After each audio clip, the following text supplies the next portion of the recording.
Всем привет, друзья! Вы в настоящем моменте, меня зовут Виталий. Сегодня я в Киеве и, как вы уже видите, на Крещатике. Но показывать я вам буду не только Крещатик, я просто по нему иду, потому что сегодня я запланировал посетить музей медуз. Он находится на Майдане Незалежности, и для того, чтобы туда попасть, я должен пройти через Крещатик. Прогуляться по Крещатику никогда не бывает лишним. Поэтому приглашаю вас пройтись вместе со мной, посмотрим на обстановку в Киеве, посмотрим на людей, на погоду и на медуз. И почему я решил сходить в музей медуз? Просто это тоска по морю, потому что прошлым летом мы не были на море, и этим летом тоже, возможно, не получится. А медуза — это все-таки что-то морское, и к тому же я обещал зайти и показать эту красоту. Сколько бы раз мы не бывали на Крещатике, он всегда новый. Какие-то необычные люди встречаются. Вот девушки в какой-то униформе, наверное, из какого-то магазина продавщицы, если я правильно понимаю. Может быть, это просто мода такая. Вот молодые люди встречаются. Наверное, забили стрелку здесь, на Крещатике, возле этой арки. Потом встретились, сейчас вместе куда-то пойдут. Многие люди, как я понимаю, идут в сторону Европейской площади, туда, где канатная дорога, где можно спуститься через Днепр по тросу. Это такой сейчас популярный аттракцион.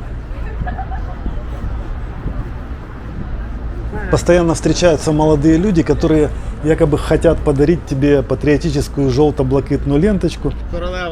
И даже предлагают завязать ее тебе на руку, а потом говорят, ну и пожертвуйте какие-то деньги за это. Когда спрашиваешь сколько, они хотят около 50 гривен. И получается, хотел, не хотел, но купил эту ленточку себе. Многие уже об этом знают и поэтому отказываются.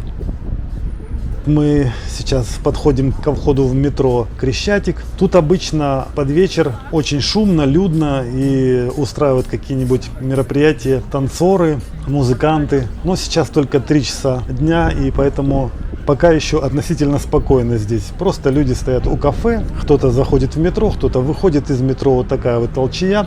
Здесь Макдональдс, за углом там пузата хата, в общем, ресторанчики. Можно перекусить, и поэтому здесь всегда много людей. Такой себе пешеходный хаб. Сейчас во время войны не перекрывают движение машин на Крещатике. Видимо, считается, что не нужна дополнительная пешеходная зона людям. Как бы не время для гуляний. Но людей все равно много. Люди все разные, интересные. В основном молодые почему-то. Вот бабушка на углу тут сидит, она постоянно сидит с чашечкой, просит денег. Мы ей давали неоднократно. Да, забыл сказать о главном. Цветут каштаны на Крещатике. Это вот одно из главных украшений всего Киева. Вообще май, выходной день, солнечный день, тепло, плюс 23 градуса. Очень приятно находиться на улице, очень приятно прогуливаться. Здесь вот место, где раньше проводилась передача «Караоке на Майдане». Сейчас давно эта передача не идет. Здесь стоит вот такой вот раскрашенный человек и пытается заработать денег, насколько я понимаю. А вот это удар. Тоже зарабатывают деньги на людях, которые хотят испытать силу своего удара. А раньше, помню, в конце 90-х на этом месте всегда стояли какие-то подозрительные типы, наперсточники, менялы, кидалы, всякий криминал, который пытался прохожих обобрать, выманить деньги. Поэтому сейчас здесь намного более цивилизованно стало. Уже недалеко осталось до Майдана Независимости. Скоро дойдем. Идем по очень знакомым всем киевлянам местам, да и всем гостям столицы тоже. Эти дома с фасадами из крупного вот этого вот камня очень знакомы. На каждом углу буквально через каждых, я не знаю, 50 метров стоят ларьки с мороженым, с кофе. Много лавочек, бабушки отдыхают, сидят. И вот девушка идет в лосинах. Должен заметить, что мода на лосины вернулась. Первый раз она появилась в 90-е годы. в начале 90-х, и чему были все мужчины очень рады, потому что, ну, такая облегающая одежда, это, конечно, очень сексуально. А потом лосины куда-то исчезли. Они стали то ли не модными, то ли их даже стали считать немножко пошловатыми. Но я помню те времена, когда девушки предпочитали вместо свадебных платьев одевать лосины на свадьбу. Представляете, насколько популярна была эта одежда. И вот сейчас эта мода вернулась. Вообще, мне кажется, все кружится по кругу. Много из моды 90-х годов сейчас вернулось. Ну, зеленые волосы были модны всегда, в определенных кругах. Неформальные организации, ну, тавтология, конечно, неформальных организаций не бывает, бывают просто неформалы, которые сбиваются в кучки, они всегда существовали. Обычно это по каким-то интересам объединенные люди, там называют себя по-разному. Раньше это были хиппи-панки, потом были эмо и готы. Сейчас я даже не знаю, какие там еще течения есть молодежные. Но, в общем-то, суть у них одна. Это люди по интересам, то ли музыкальным, то ли культурным. И вот музыканты.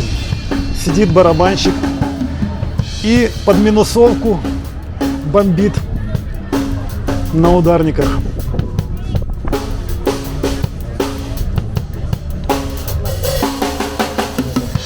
И тоже, насколько я понимаю, зарабатывает деньги. Вот здесь как раз, вот сейчас мы находимся на Майдане Независимости. И здесь ходят еще люди с голубями, зарабатывают деньги. В общем, такая себе торгово-развлекательная атмосфера. Ну и в принципе я уже пришел. Музей работает, я вижу, люди заходят. Вот целая группа людей передо мной. Все сюда хотят зайти. Боюсь, там будет очень людно сейчас. Так, посмотрите, сколько стоит вход. Для взрослых 220 гривен, для студентов 180 и для детей до 4 лет бесплатно. Ну и работает оно все время. Каждый день до 19:30.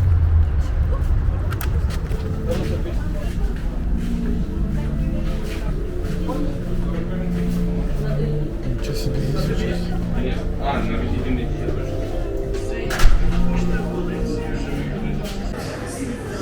Так, вот он, музей медуз, тут громко играет музыка. И вообще-то тут снимать профессионально нельзя, но я буду снимать непрофессионально.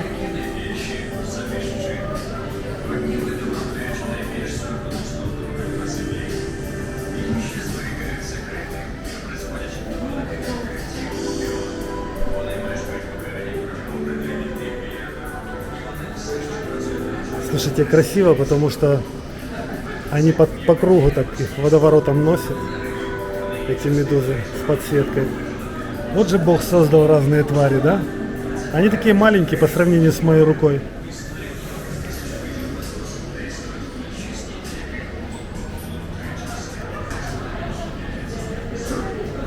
На самом деле они, наверное, бесцветные, а когда их подсвечивают, то они выглядят здорово.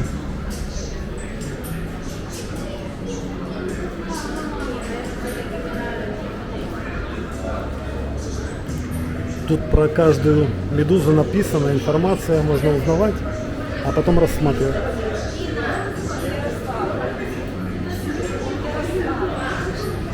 Боже, какое страшилище. Но зато как красиво она двигается, а? Возможно, ядовитая. Друзья, только благодаря вашим донатам я сейчас имею возможность заходить вовнутрь музеев, посещать выставки или какие-нибудь платные места с целью, чтобы снять и показать это вам. Спасибо всем, кто нам помогает материально. Это следующий зал. Здесь медузы покрупнее уже плавают. Какие-то более плоские. У них такие длинные щупальца, посмотрите, просто как веревки какие-то распускают. И они как в космосе живут. Представьте, что чувствуют эти существа. живут в своем собственном мире, в каком-то аквариуме и все время колышутся в воде. Скорее всего, они ни о чем не думают. А вот там красота, да? Девушка снимается на фоне красивенной красной медузы. Давайте я вам покажу эту медузу. Боже, какая грация. Вот я не знаю, зачем Бог придумал таких существ. В природе, конечно, они так не сияют, это просто вот специальное освещение так сделано. Но очень красиво, конечно, очень красиво.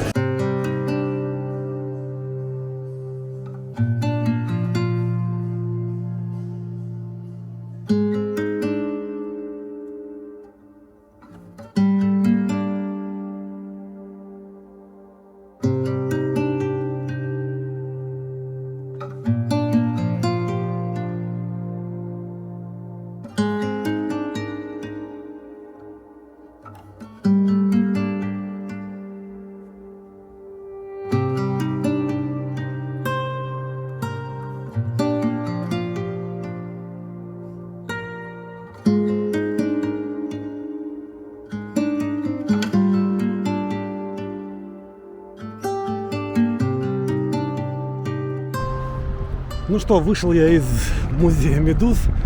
Не сказал бы, что я слишком впечатлен. Я, в принципе, знал, что там можно ожидать. Красивые медузы, особенно красные, да. Там подробно написано о том, какие ядовитые, какие не ядовитые. Можно почитать, рассмотреть о них разных размеров. Природа, конечно, позабавилась, создавая такие существа. Но в природе они не так расцвечены, они в природе блеклые, а здесь такая подсветка, красиво так плавают, такой релакс, когда на них смотришь. И там громко играет лаунж-радио. Все время какие-то песни, а YouTube, вы знаете, он за нарушение авторских прав снимает монетизацию с видосов, поэтому мне пришлось вот показывать вам под ютубную музыку всю эту красоту. Но теперь вы знаете, за 220 гривен, что вы можете получить в случае, если пойдете, захотите посмотреть на медуз здесь однажды. Работает этот музей, он практически все время, в будние дни с 12 часов, по-моему, а в выходные дни с 10 до 8 часов вечера. Можете там в любой момент позависать. Спасибо всем нашим зрителям за лайки, подписку и материальную помощь. На этом я с вами прощаюсь. Встретимся в следующих видео. Пока.